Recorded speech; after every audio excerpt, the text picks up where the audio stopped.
وہ خزائن جو ہزاروں سال سے مدفون تھے، اب میں دیتا ہوں اگر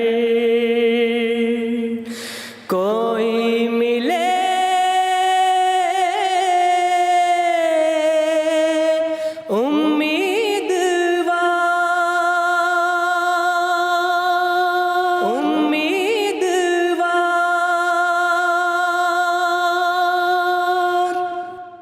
اعوذ باللہ من الشیطان الرجیم،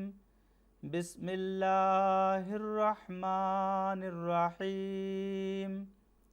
وحی اور الہام کے بارے میں سیدنا حضرت مسیح موعود علیہ الصلاۃ والسلام فرماتے ہیں،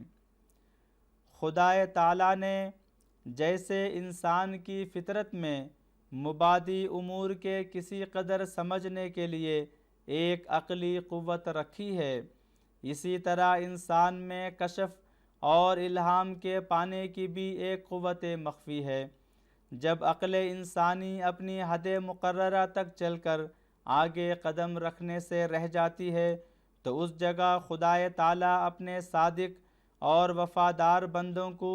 کمال عرفان اور یقین تک پہنچانے کی غرض سے الہام اور کشف سے دستگیری فرماتا ہے، اور جو منزلیں بذریعہ عقل طے کرنے سے رہ گئی تھیں اب وہ بذریعہ کشف اور الہام طے ہو جاتی ہیں، اور سالکین مرتبہ عین الیقین بلکہ حق الیقین تک پہنچ جاتے ہیں۔ یہی سنت اللہ اور عادت اللہ ہے جس کی رہنمائی کے لیے تمام پاک نبی دنیا میں آئے ہیں، اور جس پر چلنے کے بغیر کوئی شخص سچی اور کامل معرفت تک نہیں پہنچا، مگر کم بخت خشک فلسفی کو کچھ ایسی جلدی ہوتی ہے کہ وہ یہی چاہتا ہے کہ جو کچھ کھلنا ہے وہ عقلی مرتبہ پر ہی کھل جائے، اور نہیں جانتا کہ عقل انسانی اپنی طاقت سے زیادہ بوجھ نہیں اٹھا سکتی، اور نہ طاقت سے آگے قدم رکھ سکتی ہے، اور نہ اس بات کی طرف فکر دوڑاتا ہے کہ خدائے تعالیٰ نے انسان کو اس کے کمالات مطلوبہ تک پہنچانے کے لیے صرف جوہر عقل ہی عطا نہیں کیا بلکہ کشف اور الہام پانے کی قوت بھی اس کی فطرت میں رکھی ہے۔ سو جو کچھ خدائے تعالیٰ نے اپنی حکمت کاملہ سے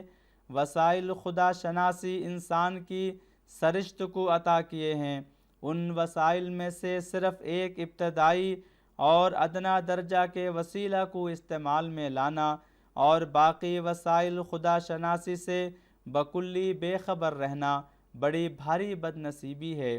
اور ان قوتوں کو ہمیشہ بیکار رکھ کر ضائع کر دینا اور ان سے فائدہ نہ اٹھانا پرلے درجہ کی بے سمجھی ہے۔ سو ایسا شخص سچا فلسفی ہرگز نہیں ہو سکتا جو کشف اور الہام پانے کی قوت کو معطل اور بیکار چھوڑتا ہے، بلکہ اس سے انکار کرتا ہے، حالانکہ ہزاروں مقدسوں کی شہادت سے کشف اور الہام کا پایا جانا بپائے ثبوت پہنچ چکا ہے، اور تمام سچے عارف اسی طریق سے معرفت کاملہ تک پہنچے ہیں۔ سرمہ چشم آریہ روحانی خزائن جلد 2 صفحہ نمبر 87 تا 90 مقدمہ۔ آپ علیہ السلام ایک اور مقام پر فرماتے ہیں،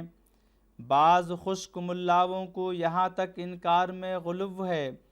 کہ وہ کہتے ہیں کہ مکالمات الہیہ کا دروازہ ہی بند ہے، اور اس بدقسمت امت کے یہ نصیب ہی نہیں کہ یہ نعمت حاصل کر کے اپنے ایمان کو کامل کرے اور پھر کشش ایمانی سے اعمال صالحہ کو بجا لاوے۔ ایسے خیالات کا یہ جواب ہے کہ اگر یہ امت در حقیقت ایسی ہی بدبخت اور اندھی اور شر الامم ہے تو خدا نے کیوں اس کا نام خیر الامم رکھا؟ بلکہ سچ بات یہ ہے کہ وہی لوگ احمق اور نادان ہیں کہ جو ایسے خیالات رکھتے ہیں، ورنہ جس طرح خدا تعالیٰ نے اس امت کو وہ دعا سکھلائی ہے جو سورہ فاتحہ میں ہے، ساتھ ہی اس نے یہ ارادہ بھی فرمایا ہے کہ اس امت کو وہ نعمت عطا بھی کرے جو نبیوں کو دی گئی تھی، یعنی مکالمہ مخاطبہ الہیہ جو سرچشمہ تمام نعمتوں کا ہے۔ کیا خدا تعالیٰ نے وہ دعا سکھلا کر صرف دھوکہ ہی دیا ہے؟ اور ایسی ناکارہ اور ذلیل امت میں کیا خیر ہو سکتی ہے جو بنی اسرائیل کی عورتوں سے بھی گئی گزری ہے؟ ظاہر ہے کہ حضرت موسیٰ علیہ السلام کی ماں اور حضرت عیسیٰ علیہ السلام کی ماں دونوں عورتیں تھیں، اور بقول ہمارے مخالفین کے نبیہ نہیں تھیں، تاہم خدا تعالیٰ کے یقینی مکالمات اور مخاطبات ان کو نصیب تھے۔ اور اب اگر اس امت کا ایک شخص اس قدر طہارت نفس میں کامل ہو کہ ابراہیم علیہ السلام کا دل پیدا کر لے، اور اتنا خدا تعالیٰ کا تابعدار ہو جو تمام نفسانی چولہ پھینک دے، اور اتنا خدا تعالیٰ کی محبت میں محو ہو کہ اپنے وجود سے فنا ہو جائے، تب بھی وہ باوجود اس قدر تبدیلی کے موسیٰ علیہ السلام کی ماں کی طرح بھی وحی الہی نہیں پا سکتا، کیا کوئی عقل مند خدا تعالیٰ کی طرف ایسا بخل منسوب کر سکتا ہے؟ اب ہم بجز اس کے کیا کہیں کہ لعنت اللہ علی الکاذبین۔ اصل بات یہ ہے کہ جب ایسے لوگ سراسر دنیا کے کیڑے ہو گئے اور اسلام کا شعار صرف پگڑی اور داڑھی اور ختنہ اور زبان کے چند اقرار اور رسمی نماز روزہ رہ گیا، تو خدا تعالیٰ نے ان کے دلوں کو مسخ کر دیا، اور ہزارہا تاریکی کے پردے آنکھوں کے آگے آگے، اور دل مر گئے، اور کوئی زندہ نمونہ روحانی حیات کا ان کے ہاتھ میں نہ رہا۔ ناچار ان کو مکالمات الہیہ سے انکار کرنا پڑا، اور یہ انکار در حقیقت اسلام سے انکار ہے، لیکن چونکہ دل مر چکے ہیں اس لیے یہ لوگ محسوس نہیں کرتے کہ ہم کس حالت میں پڑے ہیں۔ ضمیمہ براہین احمدیہ حصہ پنجم، روحانی خزائن جلد 21، صفحہ نمبر 310 اور 311۔ آپ علیہ السلام ایک اور مقام پر مسلمانوں کو ہوشیار کرتے ہوئے فرماتے ہیں، اے مسلمانوں، ہوشیار ہو جاؤ کہ ایسا خیال سراسر جہالت اور نادانی ہے۔ اگر اسلام ایسا ہی مردہ مذہب ہے تو کس قوم کو تم اس کی طرف دعوت کر سکتے ہو؟ کیا اس مذہب کی لاش جاپان لے جاؤ گے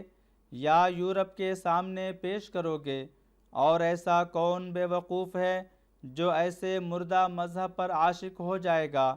جو بمقابلہ گزشتہ مذہبوں کے ہر ایک برکت اور روحانیت سے بے نصیب ہے؟